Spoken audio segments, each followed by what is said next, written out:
Do you ever wonder what it takes to capture the world's most breathtaking adventures? These 5 skills will help set you apart as an adventure filmmaker. Let's dive in. This first skill is the most important of all of them. When it comes to communicating an adventure, it's not just about the visuals, it's about the story, it's about the depth, it's about the characters. It goes so much deeper than what you see on screen. It's the emotions behind it, which is why I think the most important skill as an adventure filmmaker lies in storytelling. Storytelling is the foundation of every great adventure film.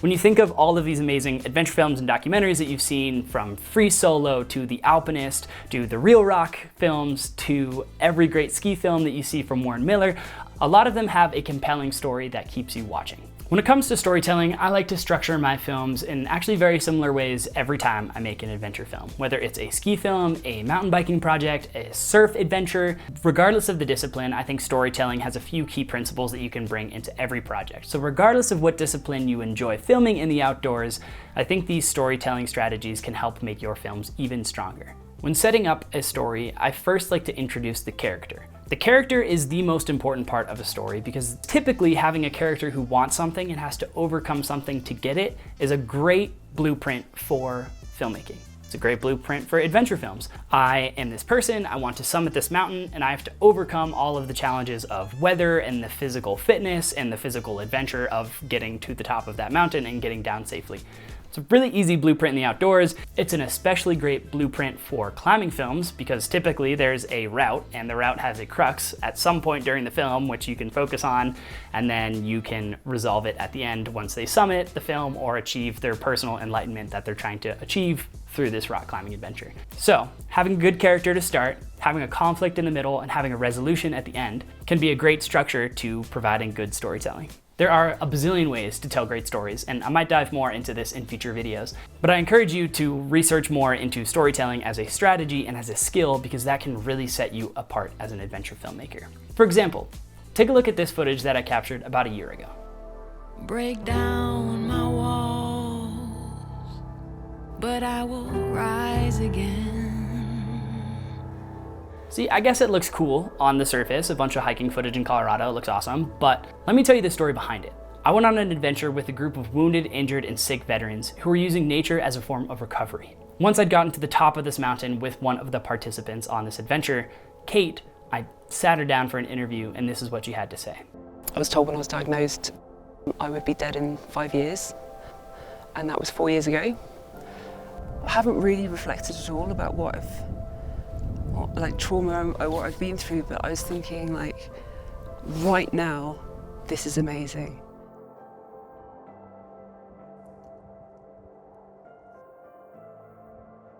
I feel like this is like a launch pad, like getting here, and I'm not spending a lot of time thinking about what I'm going through. Just this is really, really cool. Like, feels like the world is really big and it's still like available to us all. And you don't have to think about what you've gone through. You don't have to think about what you've gone through.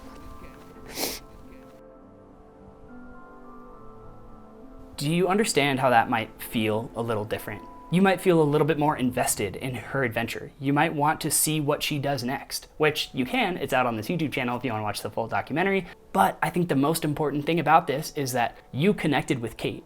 You empathized with her. She was going through a vulnerable moment and was willing to share that vulnerable moment with all of us. It maybe invited us to look inward instead of just appreciating the beauty that's on the surface. Sure, it was a beautiful place, but I think what's really compelling is what happens inside, not always what's happening outside. I always say that the outdoors is a beautiful landscape that can hold all of these amazing stories for us. It's a stage that can allow these stories to unfold and to take place. The outdoors isn't necessarily the story itself, but it can be a vehicle to bring people to memorable and meaningful places. So, enough on skill number 1, let's dive into skill number 2. Adventure filmmaking often means working in unpredictable and often harsh environments. Sometimes you are hot in the desert, filming a rock climb that is beautiful and stunning and meaningful, but it's often very uncomfortable. You might be sitting in your harness forever. You might be on a mountain biking adventure, which is beautiful and fun, but you're starting to get really exhausted and it's uncomfortable because you're lugging a big camera bag. You might be in the ocean, which is really fun, but also kind of hard to breathe when there's big waves and you're getting sloshed around. All that to say, dealing with unpredictable weather and harsh environments is an amazing skill to develop as an adventure filmmaker. And you can do this in a few ways. First off, you can be an outdoor adventure enthusiast yourself. If you're a climber or a skier or a surfer, you're already familiar with these conditions. When I came into filmmaking, I was already doing a lot of these sports on my own. I was a surfer, I was a climber, I was a snowboarder, I was a backcountry skier, I was a mountain biker. I had done a lot of these things and was allowing myself to capture these adventures that I was already doing, which then springboards me into a career that allows me to continue to pursue these hobbies that I love, but continue that storytelling depth that I really believe is my purpose. But even if you're not familiar with these specific disciplines, I think dealing with unpredictable weather is an important skill to develop. Make sure you have a really good backup workflow. Make sure you're taking good care of your equipment, or as best you can in the environment. Ensure that you are capturing what needs to be captured and putting your camera away to make sure that you're taking care of yourself as well. It's very easy to be fully immersed in a story and forget to eat or forget to drink, but taking care of yourself is an important part of taking care of the project and the film that you're creating.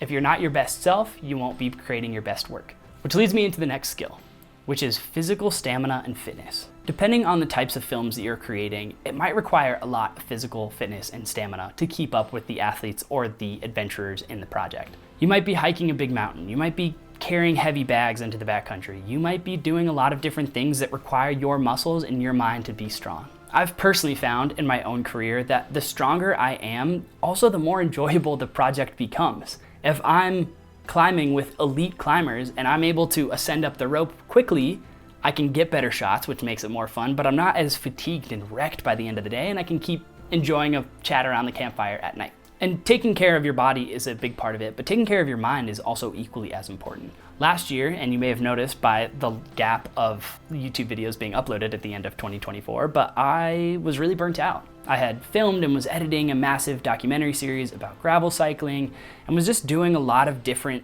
projects and traveling and balancing it with YouTube, and I didn't do a great job at prioritizing my other hobbies and keeping myself sane outside of my filmmaking career. So I took a little bit of a break from YouTube, took a little bit of a break from client projects, and now I'm renewed and excited to go out into 2025 and create more films. All that to say, in this downtime was time I was working on myself. I was journaling, I was praying, I was going on runs, I was going to the pool and swimming, I was going hiking, I was backcountry skiing, I was doing whatever I could to take care of myself and my body, because if I'm able to be my best self, I'm able to create my best work. And that means physically, that means mentally, emotionally, spiritually.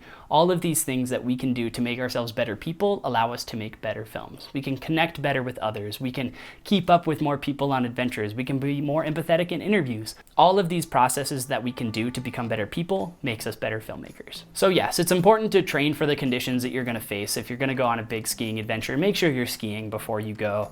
If you're gonna be on a big climbing adventure, make sure you have your rope systems dialed and you're training for that specific discipline. But don't forget the mental part of it as well. It's really important to take care of yourself, surround yourself with good people, find community, and go out there and make the best work that you can. All right, the fourth skill is mastery of equipment. And I think it's really important when it comes to adventure filmmaking that you know your equipment inside and out. I'm opening my camera bag here. This thing is a mess, but it's a mess in a system that I know and I enjoy working within. So I know where my lenses are at all times. I know where my microphones are gonna be. I know where my other lenses are gonna be. I know where anything is at any point, and I know I can turn it on, take lens caps off, put screens out, and start shooting and adjusting f-stop and my aperture without even having to look, because I'm so ingrained in my system. I know where everything goes at any point, and I can keep moving on an adventure while moving with cameras. The mastery of your equipment can make your adventure film so much stronger. If people are having to wait for you, you might be missing a moment. You might be missing shots. And if you are able to keep your camera out and able to turn on quickly and capture an in-the-moment spontaneous event that's happening, if somebody falls or somebody's laughing about a joke somebody else told, you can capture those moments in a really real and authentic way. And that is what I personally love about adventure filmmaking, is you often know vaguely what's gonna happen, but you never know exactly what's gonna happen. And if you can be able to be present and have your camera along for the ride just as you are and capture the adventure exactly as it happened, and then you bring that into the editing room and can communicate those emotions that you felt in the outdoors through your film, you can provide a really amazing experience for the viewer. As far as gear goes, I made a whole video about why the A7S III is, in my opinion, the best camera for adventure filmmaking. But I think it's really important, regardless of which camera you use, to find something that's durable, that's lightweight, and that works for you. I've been shooting more on the Sony a6700 and have been loving that camera as well. It's small, the image quality is pretty great. And even if you don't have a bigger camera and you just have your phone or a GoPro or a drone, you can still exercise a lot of these other skills and continue to grow as an adventure filmmaker in your storytelling and your facing of harsh conditions. You can grow as a person physically and emotionally, so you can bring your best self into these projects. So even if you're not having the top of the line equipment, you can still go out and make a very strong film. And the final skill I would recommend developing is networking and collaboration. I think networking gets a really bad rap. For me, I don't think of networking as going around in a conference center and handing out business cards and be like, I'll circle back, let's touch base at a later time. I think it's really important for me to think of networking as an extension of creating community. For me, I love skiing and I love to be a part of the ski culture. In Boulder here, we have a really awesome club, Boulder Skimo, run by this awesome dude, Davide Giardini. And he's really focused on bringing community together. And when I'm able, I love to go out and take part in the adventures of the clinics or film some of their events that they're hosting. You never know like where these opportunities are gonna come from, but for me, I met Davide as a friend because we're both athletes in the outdoor adventure world. And he is, to be clear, much better of an athlete than I am, got signed to La Sportiva as a professional skier. And then because we're friends and we ended up working together beforehand a little bit, he introduced me to La Sportiva, which is how we created a How to Ski Tour series for La Sportiva a couple winters ago. And so a lot of this like networking can get really overwhelming on like, how do I meet professional athletes? How do I connect with brands? How do I do all this stuff?